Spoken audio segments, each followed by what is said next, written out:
Terima kasih Anda masih bersama kami di Teras Petang. Pemirsa, puluhan massa yang tergabung dalam Aliansi Mahasiswa dan Rakyat Amara menggelar aksi unjuk rasa di depan kantor Bupati Goa.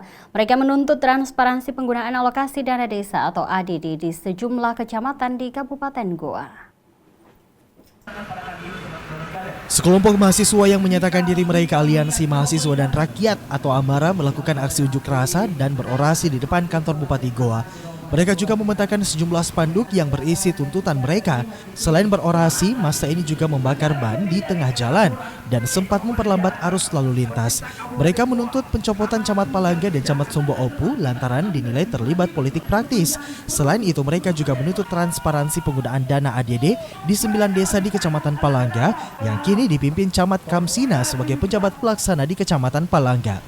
Camat Palangga selama ini mengelola ADD triwulan ketiga dan 4 di 9 desa yang diduga tidak berdasarkan kewenangannya.